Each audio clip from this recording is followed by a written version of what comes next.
And you will know my name is the Lord. And I'm walking here. I'm walking here. I'm sorry, Dave. I'm afraid I can't do that. Groovy. All right, well, I'm ready whenever you guys are. Alrighty. Oh man, I was going to clap my hands, but we got good old clicker right here. Hello and welcome to Box Office Pulp, your one-stop podcast for movies, madness, and moxie. I'm your host, Cody. Joining me today are my co-host, Mike. Say hello, Mike. I'm sorry, I'm taken aback by how disgusted I am that Click R is back. Too bad. And now you've mentioned it, it has to be part of the show. You just fucked up the edit. No, I know. I realized that when I needed to bring that up, that I have to leave in you clicking that goddamn thing, but I don't People like are Click going to R know anymore. we're a real podcast with real equipment like this dog training Click R. No, okay. I just want to talk to everybody for a second. Click R, the clicker that Cody uses to start the show, has for quite a while, for some reason, just been sitting in another room uselessly. It's sitting in my office. It's too far to just walk across my apartment and go to my office and get out Clicker before I record. You don't keep it where you podcast, you keep it in your office, which makes me wonder, what else have you used ClickR for? Just this show, to be honest. Although it is for dog training, but you could probably use it for people too. I wonder, like, if I could just get you guys on command, like, Jamie, speak, introduce yourself. I'm Jamie. I host the show most of the time. I'm the third. Good Jamie. Snack for Jamie. Don't never say snack Jamie ever again. Snacks. Orange Mike, is my I think favorite. everyone wants to be a snack, don't they? I mean, Well, it's, in Fear Street, there was that dude who looked at himself in a mirror and then masturbated because he was so turned on by his own reflection. So I brought it back around. Good job, although a little bit of a weird way to do it. Why not? Folks, if you haven't gathered, today we're here to discuss Netflix's new trilogy based on the Fear Street novels. I say based on. Has anyone... I'm not actually familiar with the Fear Street books. I stopped at Goosebumps for my Stine'S. Is this like an actual trilogy of books he wrote at some point? Because there's a shit ton of Fear Street books. Was this the plotline of the movies anywhere in the novels?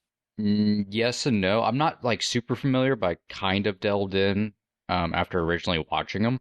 So I'm not even going to try to explain anything because I'm not knowledgeable enough on them to properly do that, and I'll just make someone mad. But for the most part, a lot of elements. There's a lot of elements taken from the different Fear Streets to kind of make this new cohesive story. This story is a loose adaptation of something that's overall in the books with the whole witch's curse and the stuff with Sheriff Good and all that. There's like a version of that in the books, and this is like a remixed version that also brings in other stuff that is also tied in. And it has nothing to do with that pilot TV show from the 90s. That's the important thing. Folks, if you haven't seen like the pilot intro from like the old 90s version of this, I think you owe it to yourself to go track that down. It's like if bowling alley art became sentient. It's all skeletons getting down, too, so I feel like it unintentionally created the internet sense of humor. It was there a little too early, which is probably why I didn't go to full series. Okay, so since you guys aren't super familiar with the books, let's switch up the questioning a little bit here. Because this is a question for anyone who watched the movie and has more brain cells than me. Explain how the curse works exactly. So my understanding here, I've seen these movies. I'm not completely dumb. But the way I understand how this works is the good family has made a pact with hell where every generation or so they're supposed to give a couple of names. Those people get possessed. They start killing people. And all of their kills essentially are racked up for Satan's favors, allowing the good family to maintain good position in a good town. How does the blood situation work, where the blood of a person also draws in the monsters, but only certain people's blood? And I'm also a little confused about the timing, because in the opening scene, we see a person killed who's been possessed, and then sheriff could immediately like get somebody else possessed. Like he did a twofer, which almost seems like cheating. Oh, I I mean, feel like it's one of the they possessed multiple people in the past. 78, they did. yeah. I feel like it's one of those situations where it's just about getting as much done in a short amount of time as possible. So each successive member of the good family that's in charge of these shenanigans just kind of wings it. So the rules are a little bit a little bit fast and loose there on the specifics.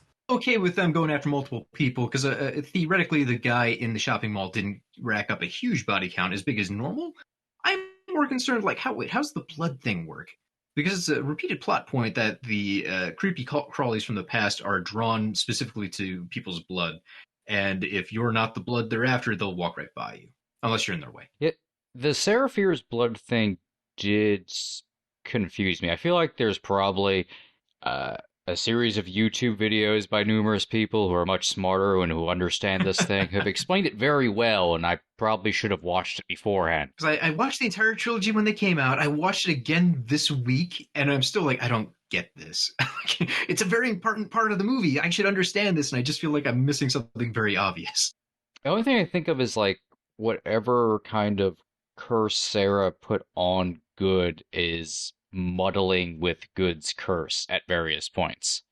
I could kind of buy that because they are trying to, go after like Sam before she's possessed, right? Like her blood is the thing drawing them in, so it's like they're trying to kill her before she becomes possessed and kills others.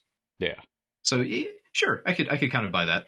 Even if that concept doesn't 100% track with like established logic, and there's not like a clear explanation of it, I'm perfectly fine with that being there just for what a cool concept that is. Well, Oh, they the keep blood using it mark throughout the thing is movie, so cool. it feels like it belongs. I mean, Yeah. because you get like the trap scene in the third movie where, okay, this is how we're going to get good. We're going to dump not fake blood. We're going to drop blood on him and draw in all the monsters. Okay, cool. That gives you like some agency against these undefeatable beasts. I'm not complaining about that as a plot point. I'm just confused as to how it all fits together. And I just really wanted to confirm it wasn't me not paying enough attention to the movies as they flew by.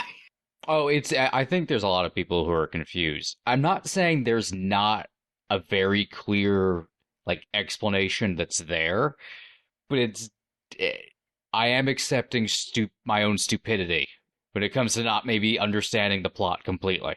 So it could be Next there, time, it's just not very clear. Netflix just needs to spoon feed everything to me very gently. I'm not a smart man. Getting away from the mythology for a second here, I do want to comment on how interesting I found this as an experiment for Netflix. Just thinking of how many other Netflix movies have come out and then immediately vanished from the public's eye because they watched them opening weekend or whenever they became available to stream, and then stopped caring 3 days later when they moved on to the next thing. This was smart. You got part 1, part 2, and then part 3 all a week apart. So over a month, you basically were with these movies. And at least on Twitter, it was constant chatter. People were excited about them. It became kind of a Friday ritual for a month.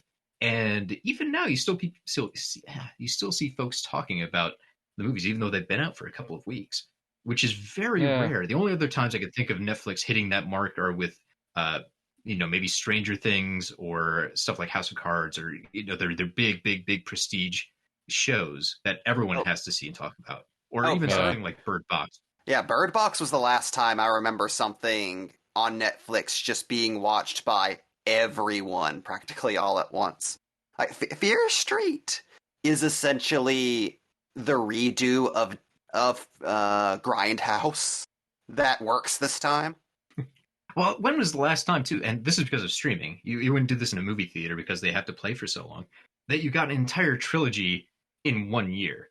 I mean, we had the Matrix Part 2 and 3 essentially released something like 6 months apart from each other, I want to say. Like, it's pretty rare that you would get 3 complete movies next to each other. I can't even think of recent examples that compare. I was watching the Daimajin movies from the 60s this week too, and it surprised me because there are 3 of those movies. They were all made in 1966 in Japan. That was like the last time I thought of like a trilogy where they just threw out 3 movies all in the same calendar year. And that's a totally different situation because it was 3 different directors with like 3 different plot lines that don't even really connect. It's just the same kaiju, more or less. So what they've accomplished here is impressive. It's bonkers to me to think that if not for COVID, these would have been released theatrically just a couple of months apart. Like, I have no idea how that would have worked. This created an interesting, a cool like experiment. They were great. Like they kind of hit almost the Shudder crowd in a lot of ways. That kind of water cooler fan community. The fact they were fun helped a lot. But also this, it was a neat hybrid with the release schedule between movie trilogy and miniseries. I think that's what And that's a really good point, made it too. work. This is a lot like kind of the old miniseries, like when they'd release It Part 1 and 2 on whatever it was, ABC or CBS, where it was event viewing, just not on cable. Plus, this is I mean, attached to a known property, so the older fans are excited for it, but still very accessible. Because you say Fear Street and you don't think, oh, I've got to watch like 14 other movies or read a bunch of novels to understand what's happening here. And it sounds Fear Street. It doesn't sound like it's an intimidating thing, so teenagers probably get into it without having to worry about it being like more extreme than they're comfortable with. Well, I think that's kind of the genius of this project, of the whole trilogy, is they very intentionally struck a tone of a all ages movie that is inexplicably R-rated. Like, it feels like a movie you'd stay up late at night to watch after your parents went to sleep, that, you know, that was kind of relevant to your interests and kind of adjacent to the safer stuff you watch, but just a little bit too much. Which is very much in keeping with what the Fear Street books were, from everything I've read about them. Like, just Goosebumps, but a little bit darker and a little bit more hopeless and bleak.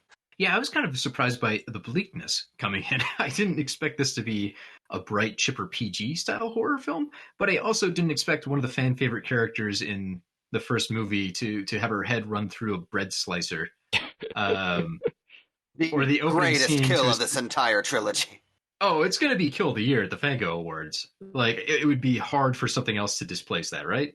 I was gonna say, The story of that movie... was great. Did you hear the story of that? That she really wanted that kill in there. I'm sorry, I forget the creator's name off the top of my head.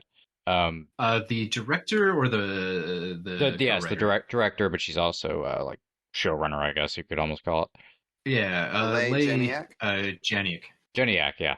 I guess the entire production was trying to convince her that you can't do that with somebody's head with a bread slicer. It's not strong enough. When has that ever stopped anyone in horror? I know, right? And that's the line the production crew had. So they got one, brought it to like the writer's room, to the office, got a watermelon to show it would not cut through even a watermelon. And it cut straight through, so she got the kill in.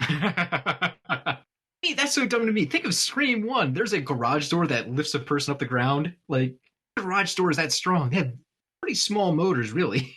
But it's I still fun. don't even know it's how exciting. that killed Tatum.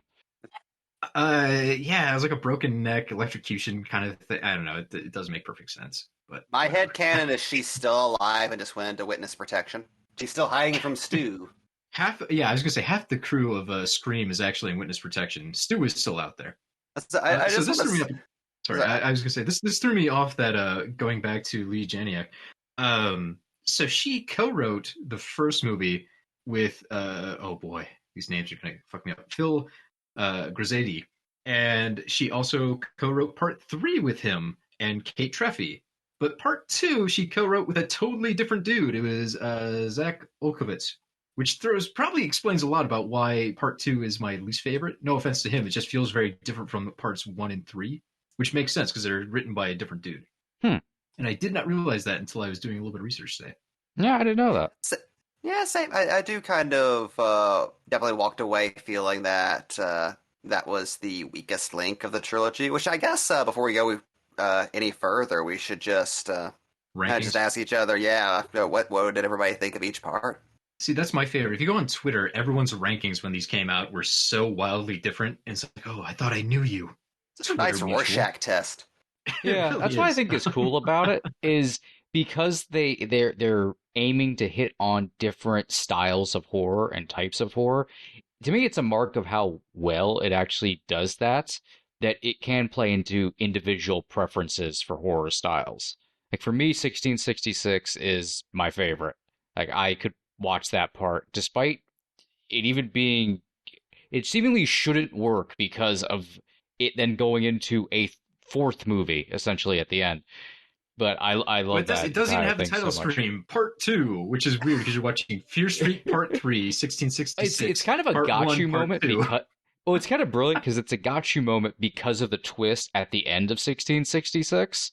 So the fact you go into a full like part 2 of 1994 is like a double twist and kind of brilliant. But yeah, for me 78 is the least favorite. I would have loved to have seen audiences' reaction if they pulled that shit in theaters. Surprise, motherfucker, you're in a different movie. I'm telling you, it's like Sin City when they cut to credits and then they're like, haha, Bruce Willis isn't really dead. He's got more to do before he dies. So in my mind, I would actually break them down, not into 3 parts, but into 4, because 1666 is 2 movies lumped together under one banner. And I would go 1994 is my favorite, 1666 Part 1, then Part 2, and then 1978. I would also say that 1994 is definitely my favorite. 1666, I believe, is nuts and bolts the best of the 3. It's the best written. It doesn't have a lot of the pitfalls that plague part 1 and 2, but I just overall I got into 1994 a lot more. I love those characters and I really love the specific tone they were able to strike there, and I'm like always a sucker for queer coming of age stories. So yeah, that was absolutely my jam. 1666 is not fun. No. Nah. But I mean, 94 has the most fun characters to me because you get more interplay between everyone, which I really like. That makes up for a lot of issues. But also, this is a very tightly wound trilogy where they are building upon each other. So it doesn't necessarily make sense to watch 1978 by itself. You really need to watch all 3 because it is a trilogy. They're woven.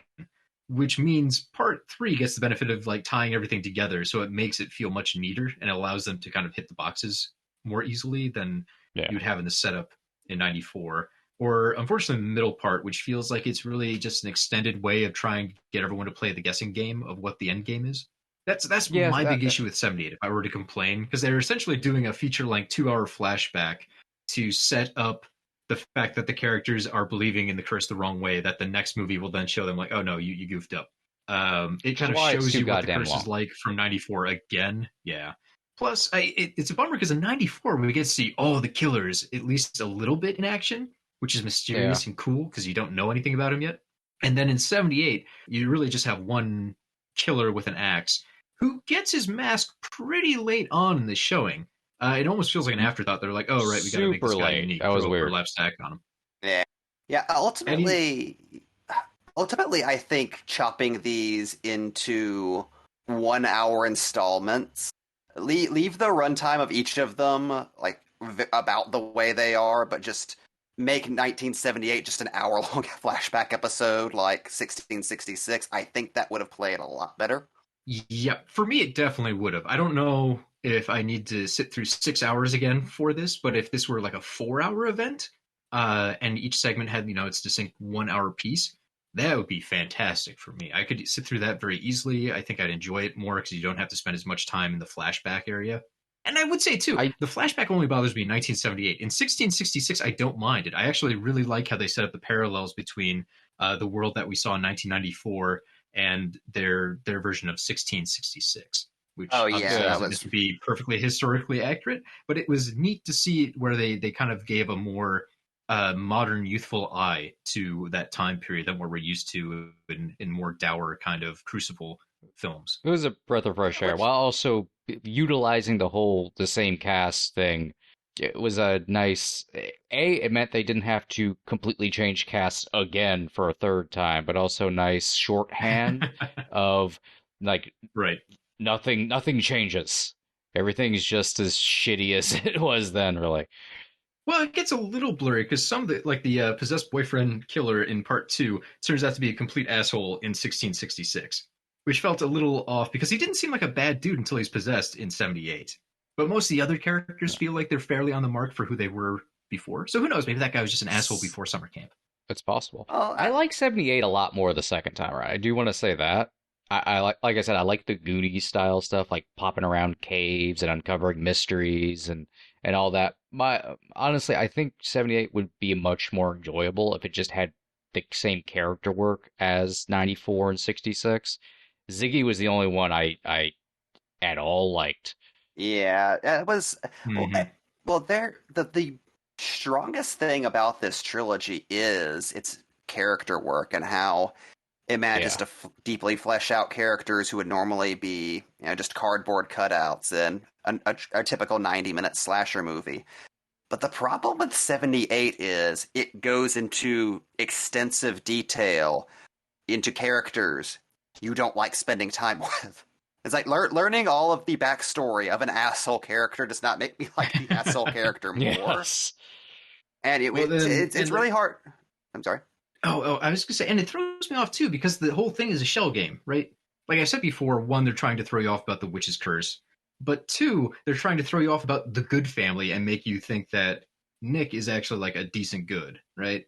But it like logistically doesn't make sense. Like he's faking at all times, even around his younger brother, who you'd have to assume was probably in on the family secret, and it feels like they're just trying to get one over on you when you view it in retrospect, which bothers me. You've also seen this character be a dickhead cop in the future, so you don't Right. buy that he's a nice guy.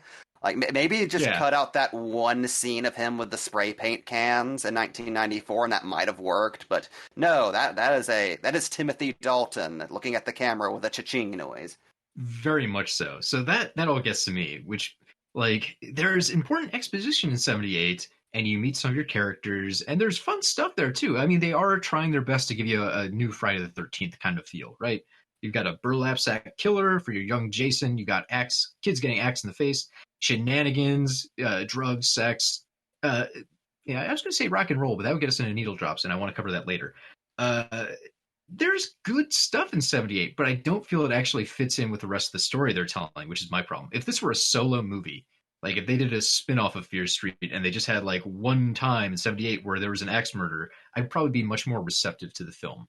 But because it's so tied Which in with everything else, it just feels like this is the drag in the middle. was just too bloated. It could have you could have cut 20 minutes out of it. The cool thing about 78 though is you go in expecting like okay, they're doing a Friday the 13th pastiche. But really that's happening, but that's not the focus of the film at all. Like to other characters at the camp, a Friday the 13th movie is happening to them. And I did appreciate the utilization of that slasher iconography and those slasher tropes, but telling this more mythological story and also even a more personal story, even in 78, that still mostly kind of works between the sisters, where Well, going that off, slasher element is very ancillary. Like it's happening in the margins. Like they run up against it here and there. I thought that was a really neat misdirect at the start of 1994, where they're essentially doing a Yeah. modern day version of Scream, which I thought was fantastic. As a huge Scream fan, it was very cool to see that kind of almost sort of remade, but for a new audience to understand why it was so fun. Like you get Maya Hawke in there, who everyone I'm assuming like me just saw her and went, "Oh, cool, she's our main character," and then she gets bumped off She's the after the first star. like 6 minutes. It Pretty was cool graphically, to but they do that experience twist. that, just like all of those older people who got to see Scream in the theater. Yeah, and she has her moment too, where she gets to take the mask off of the villain who's stabbing her to death. But this time we actually get to understand right away like who it is, which drives a different sort of mystery. Whereas in Scream, you don't see who the face is, who's killing Casey. So the movie becomes a murder mystery, and there's red herrings and all that, and you're trying to guess until the third act. This one, it's almost like the Columbo approach. You know who did it, and you're trying to figure out why, which I really appreciate that. I thought that was a neat spin where you start us off thinking it's going to be a slasher movie, and really that's not the case. Like Not there's at some all. moments, but it doesn't dwell in that area, so it's a kind of a neat bait and switch that I had fun with. Yeah, that's something very cool that's consistent throughout the trilogy, that each of these stories are cliched, trope-driven horror archetypes, but like hidden inside of each of these, like a Russian nesting doll, is a much more interesting, more complex and mythological story. Like even in 1666, like you have essentially the witch happening, but also there's this love story buried in. Also, there's this like this corruption, this satanic corruption conspiracy going on. all while the more traditional horror movie is just happening over there on the sidelines. And I really love that for all those little complexities. There's a simple enough theme everyone can jump on, but it still says more than your average slasher. That I absolutely love the idea that the good family has essentially made a pact with Satan or hell, whatever. He calls a bunch of different demons. I don't know if it's Satan. necessarily Lucifer. Satan. But he does all this for the ability to be sheriff of a town everyone refers to as like the murder capital of the United States. Like he's picked the shittiest town in the world to be the sheriff of. It's very strange because his younger brother is the one who becomes the mayor. So it's not even like he's totally in control. He just gets to be the lawman. It's hilarious. Nick Good has done all the shitty, horrible stuff to have the smallest amount of white guy power. But he's living the dream, I guess, because that's all he asked for, and he killed. Which is brilliant. The suburban area gets to be all the big white people area that's rich and toity gets to be all clean, and it's gentrification. Like it's white people gentrification, and it's red lines. Like just, I'm so excited. I get to murder one guy from the bad side of town each year, so we can have a nice clean Chipotle on my side of town. And that was like brilliant at the end, because you've been watching this like kind of queer coming of age story that was that I also love so much, because it's the entire trilogy can be summed up as a refusal to give in to the bury your gays trope. Like it's fighting against an entire trope the whole time, and that's all, like that's what it comes down to, and that's kind of beautiful. And then at the end, the reveal of it also. Oh, also we're eat the rich. As long as we're here. This entire trilogy like really puts the class politics of like your traditional slasher movie under a microscope. I love how the surviving characters are made up of almost entirely of the characters who would be the first or second to die in any other slasher movie. Which was like, I know reading from reading interviews was very intentional on their part. Like there's a long-standing tradition in stories like this to treat the disenfranchised and people from the margins of society as just outsiders that can be cast off without much emotional attachment. So it's nice seeing something that's completely reversed like that. Like making an action movie where the punk is the hero. Which, somebody get on that. And just, it's very nice seeing that the conflict between like Dina and Sam is driven, one, because Sam is afraid to tell everyone that they're a queer couple, and two, that she's essentially moving to the nice side of town, so it becomes a class struggle on top of like the sexuality struggle, which makes their relationship feel a lot more lived in and real. Like it's not just one problem, it's all these other things that go along with it that you have to contend with. I do wish Shady Side were a little shittier looking. They got a shitty up Shady Side. Like we hear people get murdered there pretty often, but we don't. I guess we do get context all the time because all the kids that work at Shady or live in Shady Side, like their parents can't make rent, and so they all have to have like 2 jobs or do stuff on the side because their parents are out. Dina's house is still really nice, shift. though. I mean, they've got like a basement and a computer in 1994 with like message boards and stuff. So they were on the cusp. This is why we need another Fear Street movie set in the mid 2000s, where just the entire town is foreclosed. That'd be so sad. Yeah, I love how the relationship, like how real the relationship between Dina and Sam feels. The way it's portrayed, like there's, like you said, so many different factors going into their rift, where it's not just your typical, teen movie drama. It's not a one-note situation where if the characters talk to each other, the actual resolution be reached in 2 minutes. Like this is an emotional struggle that they really have to just work through and go through, which is nice because you're going to have 2 characters fight each other and break up and all that shit. I should understand that it's a real struggle, not just something they threw on paper to fill in screen time. Yeah. And I appreciate that it doesn't just amount to one is proud of being gay, the other isn't, so they fight about it. As that's, again, that's something that can be resolved with a believe in yourself speech. I like that there's, like any teenage relationship, there's a million little cuts that end up killing it. And the idea of the of Sam being possessed by the supernatural force that's keeping all of them disenfranchised and afraid, that internalized self-hatred becoming real. Like, that's such a juicy metaphor. I really like how that was played. Yeah. To go back to your point, Mike, about just showing the differences between the sides, I will say it was very effective at the end of part 3, where they come out of the tunnel into Sheriff Good's house, and everything is very clean and white. And there's like, motivational the first posters time I on was the watching walls. a movie, yeah, courage. Like, it took me out of it for a second because I don't know what it was. Like, I was responding to a text and I looked up and I'm like, did like killing the witch cause some sort of like time travel shenanigans? Did they fix the whole past? So I had to rewind and be like, oh no, they just walked into the bad guy's house and his place is so much nicer. It feels like it's from a different movie. It just looks like you're in Martyrs all of a sudden. The symbolism of the mud on the floor was so good. And goats everywhere. It's like my ideal house with the goats. So one thing we've jumped past, and I do want to take a minute to talk about this because I feel like this was a bit of a contentious point online. The amount of needle drops we have throughout these films. One, people were weirded out by how many there were, and two, people were frustrated by some of them not being period accurate for the time they were playing them in. You know, you pick like There's a a song lot of from 97 and you play it anachronistic. 94. Yeah. Yeah, which I feel like you have to get used to by judging the fact there's going to be a 1966 film in here, or I'm sorry, a 1666 film in here. Like, they're probably not just going to exclusively use folk music after Nine Inch Nails and Radiohead and everything else they crammed into the first two movies. So I'm not so bothered by that aspect, but the sheer number astounded me. Like, there's literally one scene in '94 where they first go to the high school, and they're using, I can't remember the 3 songs, but they play one needle drop into another needle drop into a third within the span of something like 12 seconds. And it just blew my mind. Like, that's so expensive. What is happening? Let one It's linger. very expensive and very distracting.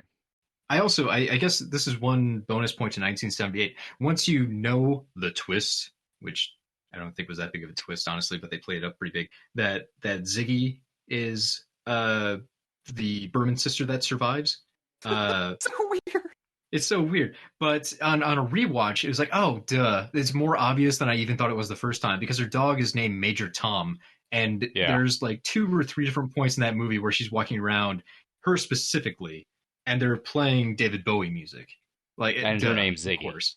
Well, also that, yeah. So it's like, okay, come on. It all ties together pretty hard. And on a rewatch, it's like, oh, this is so obvious. It was pretty Also, they obvious had the the first same time color around, but it's just an hair. assumption. The same personality. You go from her talking to being introduced to Ziggy. It's all very baffling that was considered a twist, and it means nothing. Like, what was there a different type of dramatic irony in thinking that Ziggy was going to die? Yeah, that one threw me off. I didn't know why they made it such a big deal. They're like, oh, you're C. Berman. Like, yeah. Plus, this is a real nitpick. Like, I should shut up about it. It's probably not even worth complaining. But just the resurrection of Ziggy at the end of 1978 threw me off. Like, she'd been stabbed enough times to die, and all it took was a little bit of CPR, and she's... That would make more sense, but I guess that would give away. No, I mean, the that's game literally, at I that think, point. what it's supposed to be. He utilizes some of the Sunnyvale, like, good luck, dark magic stuff to resurrect her. Yeah, that's what I got from like it being included in like the all is revealed montage near the end. Yeah. I feel like they could have played up that point a little bit more. And I mean, there's only a week between part 2 and part 3, so I guess hinting a little bit more heavily that Sheriff Good's a piece of shit, or at least suspicious, wouldn't have necessarily been bad. But that's pretty minor. I mean, whatever. The important thing is the dramatic arc that one sister lived, the other one died. Although even that, I was a little upset that the sisters spent so little time together in 1978. It's only towards like the end of the movie that they get to reunite after. Oh shit! I'm forgetting their sister's name, Cindy. Cindy's kind of had a change of heart about the person she wants to be. Which I don't know how you jumble that all together in a more satisfying way, but it feels like the sisters should have the journey together rather than separately.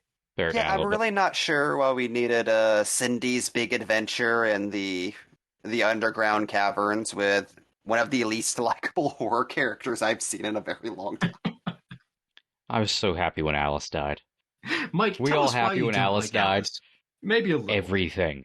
It's not just me, Jamie just shit all over Alice too, so get off my back. Mike, you started like I'm so excited to shit on Alice. Just, I hate Alice everywhere. I hate all Alices. The tractors, whatever. Alice, I see an Alice and I'm mad. So that's why I asked you. I happen to like people named Alice, so I felt betrayed. Mike Sweet named Alice, 3 nice movie. Alices. Alice, Sweet Alice is a really good movie. Yeah, Alice in Wonderland, that's good. Alice from Friday the 13th, I enjoyed that Alice. Mike, I'm a little ashamed you didn't immediately do Alice Cooper. That's getting back into the needle drops.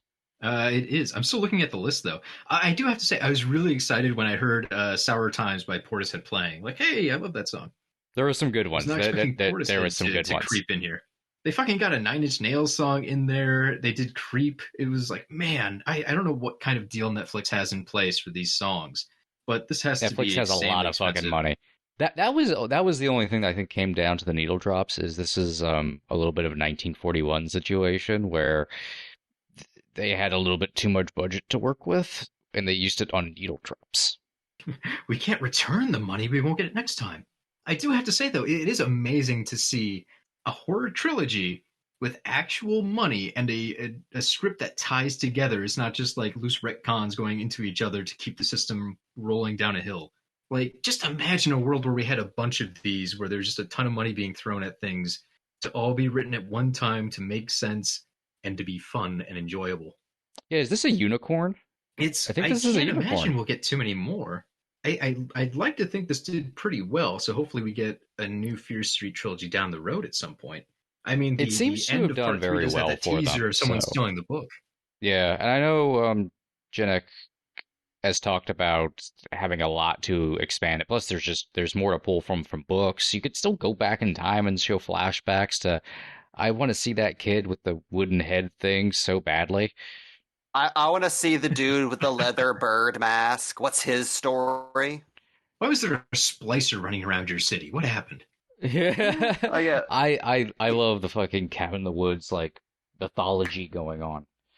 Utilizing the slasher. I mean, it'd be cool to see those, but how fun would it be if we got another series like this where they focused on maybe more like a creature feature, where it's fucking werewolves or vampires, zombies, you name it. Just some sort of.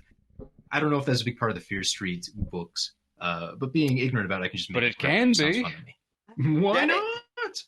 Janica said like the canvas is there for you to make this series just the marvel of horror, and just have spin-offs and just all kinds of Fear Street shit just set within like the narrow confines of just the devil exists in this universe, and you can make deals with the devil that involves slashers and other monsters. Yeah, I'd love if every trilogy focused on a different aspect of the horror genre. Like this one was slashers. Next one could be gothic horror or monsters, body horror, any number of things. They could make a good version of It Part 2. Anything. World's their oyster. How dare you besmirch the beautiful character arc of Richie Tozier. Boy, I'm reading the Wikipedia article right now, which has to be ironclad. And apparently last month, Janek expressed interest in expanding the film series beyond the trilogy. She had stated to be interested in adapting a slasher film that takes place during the 50s and centers around Harry Rooker / the Milkman. Ooh. Do it. Sure. Killer Milkman. Killer Milkman, why not? Sure, I would watch it for sure. Although now I'm disappointed because we just talked about like a Gathic. Gathic. I'm not sure what accent just escaped me there. Gathic Castle. Very Gathic. Kind of run down Gathic. The spooky town, or the spooky part of town. I don't know. Whatever it is, if there's more, I'm going to be excited for it. Make more now. I know COVID's happening, but make more now. Make more now. It was cool to have like just a really fun horror thing too, but like one, but not kitschy or anything like that. Like I adore Psycho Goreman, but that's going for a very specific type of tone, and same thing with like Terrifier and things like that. This just having that that 90s fun horror tone that's from gateway horror, but this time it's R-rated. That's cool. Yeah. That's what's great about it. The tone here is fascinating to me because it is fun. Like the characters are fun, and it's exciting monsters, and it's not misery most of the way through. But it is surprisingly mean-spirited in spots. Like in mean-spirited and very depth, and it has a lot of depth. Yeah, like you just see that these characters' lives are pretty much always shit, or like Josh falls in love for the first time, and then that girl just gets brutally murdered. Or the other guy, fuck, I'm forgetting his name. The drug dealing kid. Employee of the month. Employee of the month. Not Evan Just gets Peters. his head axed in, which is a shame. He was my MVP. I should remember his character name. So it's like, oh, they make you actually love these characters, then off them, which is the most upsetting. It's like when Randy dies in Scream 2. It's one of those, no, why did you do it? No. Well, the tone dictates. The tone dictates. Oh, none of these characters are going to die. So killing them so late in the game, because you can kind of get away with that with it being a 3-parter. Like, this isn't really like the final 10 minutes of the movie. It's just the final 10 minutes of part 1. So, we're killing everybody. Right. Well, even at the end of part 1, where Dina gets stabbed by Sam, they reveal the possession twist. It's like, oh shit! You can't really, at the time, I'm like, I can't really grade part 1 in my mind because it's so clearly going to be bleeding into part 2. But man, if I were watching this and the movie ended that way, I'd feel kind of betrayed almost. Like what a switch in tone at the very end there, where everything is actually awful and you can't get around it. Oh, the fact there was, I think, a teaser for 78 made it far less dour than it would have been otherwise. For sure. Oh yeah, the fact that they established that the plot for the rest of the series would be saving Sam definitely helped, because I did have a very strong reaction whenever I thought that the ending to 1994 was going to be a lot darker, because that would, if there was not a continuation there, that would have been a gigantic middle finger to everything they were going for. And I even wonder if they released that theatrically, if that would have pissed people off if they couldn't follow Twitter that would have had as takes. quickly as they did. Yeah. I imagine people would have been pretty pissed if that's the way they did it. Honestly, of the 3, I would say 94 is the one that feels to me the most like it could stand on its own as its own movie if you just cut off the very tail end and just left everything perfect.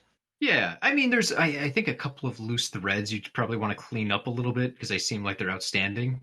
But considering how movies are made these days, where there's always got to be a sequel tease and we're always doing setup for something further, it doesn't feel that out of place to a modern film. That's not necessarily a good thing. I'm just saying it would feel a part of like how movies are made these days, where you just know, oh, fuck, they're pushing everything on to part 2. And speaking to the tone, I do love how as aggressively in your face fuck you as these movies can get in places. I like how there's ultimately a redemptive bend to the writing. Like, I love how even with the characters that you grow to love and who end up being ripped apart in front of you like they're nothing, there's still an effort, even after they've died, for their deaths to mean something, and for the films to acknowledge them as more than just disposable characters. Even shitty characters like Alice are still human beings, and the fact that they're, destroyed still carries some weight to it, which I feel like is ultimately makes the movie not mean-spirited in the end. Like, I find that to be a far kinder way to go about it than the typical slasher mode of just characters being future body bags that are there for you to enjoy their extermination. Meat sacks. That's definitely true in 94 and 66. However, in 78, there's a lot of campers that just get fucking axed. There are some red shirts in 78, but that's fun. Literal red shirts, because the color. Kids die though, so it's kind of cool. I give props but they were to like any off horror movie that screen. kills kids. It was. I like the spirit of it. However, there's that one nerdy kid who's supposed to be the prison guard who gets like axed off screen. It's like, no, show that kid getting split in half. Come on. He still dies, though, so imagine, you know what? I'm still giving him props. Yeah, but imagine you're like 12 years old on a movie set. You want to have your head blown up on screen. You want to die the gory death. You don't want to die behind a shed wall. Can we wall. just appreciate the kids die? Parents' lives It's rare. Never be the same. That's what matters. I really appreciate how bad that sounds out of context. Can we just appreciate them kids die? In context, out of context, it all sounds bad. I don't care. I'm just happy the children die. In this RL style, I mean, that is a big reason why I appreciate Mimic. You go, Guillermo del Toro. You go. Oh yeah. Look, there's two things about this entire trilogy that makes me happy. Kids die, and then Dina actually brought burgers at the end.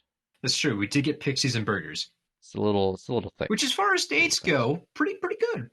I still feel like this is in continuity with Paranorman, too. You're getting those vibes, too. I could definitely get some Paranorman vibes out of this, yeah. I'm very impressed It's the witch with thing. I think it's the witch thing.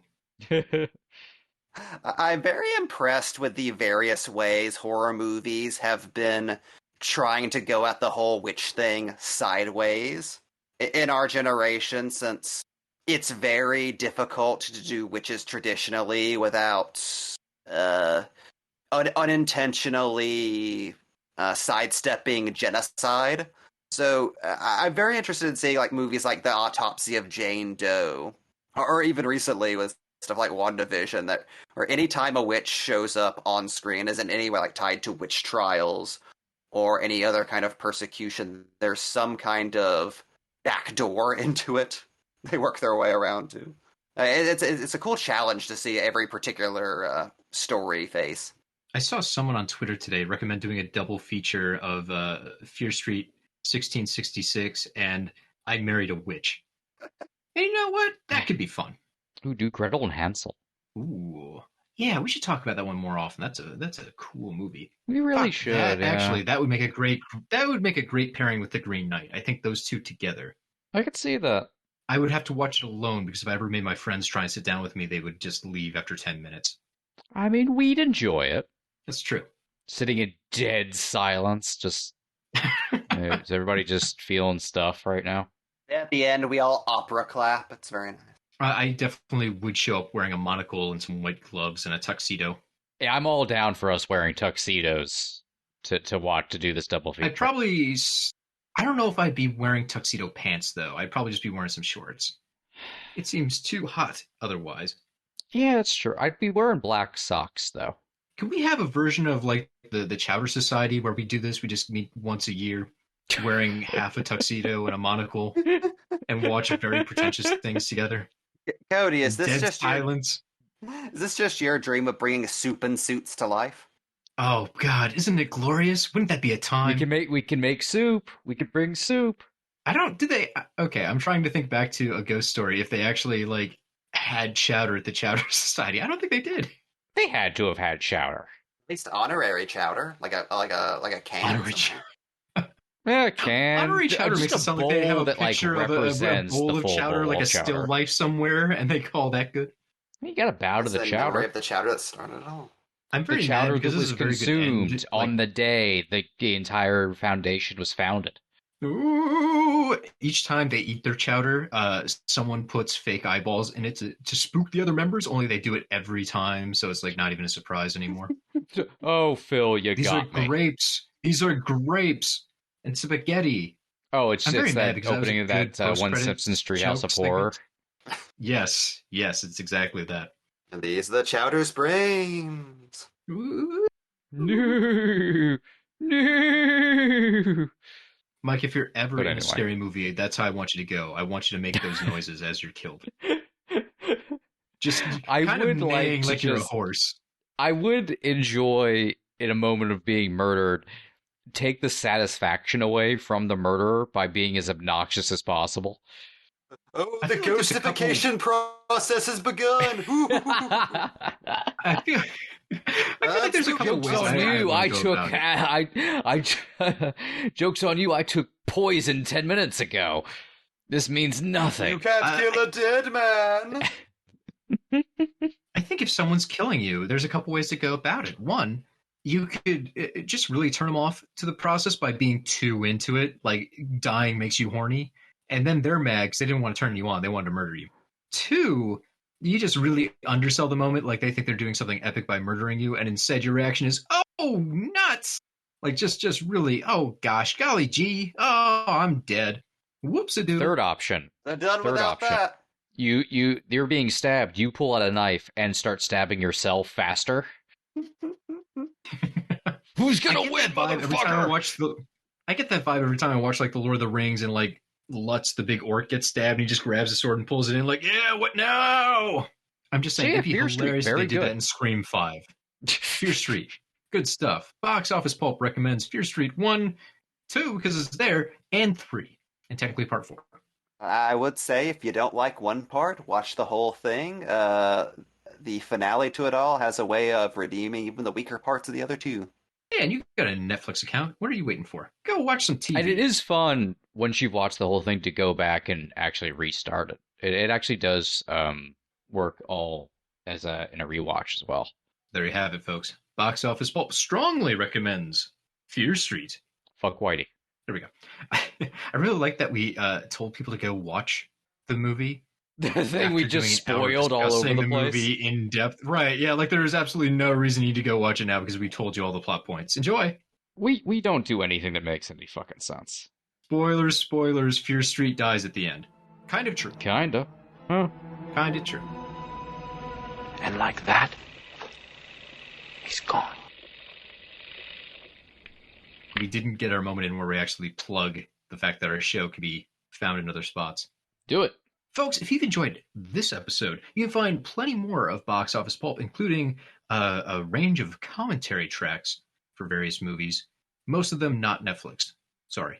All throughout the internet. You can find us on boxofficepulp.com. We are on Facebook. We're on Twitter, Stitcher, iTunes, all over the place. Just go to the internet, type Box Office Pulp owes me money, and Mike will probably have to give you $5 if you listen to an episode. I don't know if that's a binding contract, but I have now said it on the show. Is this our version of a Shady Side curse, just an online chain letter?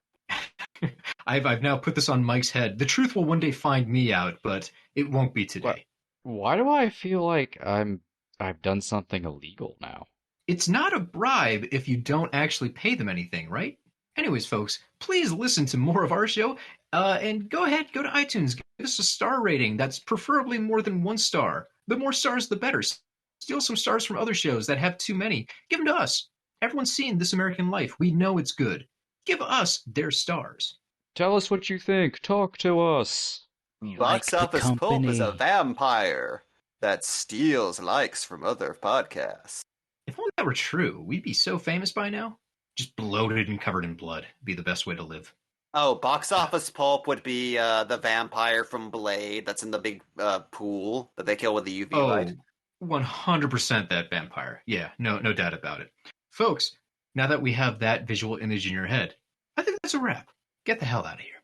Oh god, I take that back. Box Office Pulp does not eat children. Too late. It's part of the curse, Jamie. I like Box Office Pulp now. I was saying that while actually eating the drumstick of a child. So I don't know if it's true we can't take it back, but I definitely can. Good. This is Box Office Pulp Guy, and this has been a Pulp Podcast production. Now please, please, please, put a gun in my mouth and pull the trigger and say goodnight. And now, on with the show.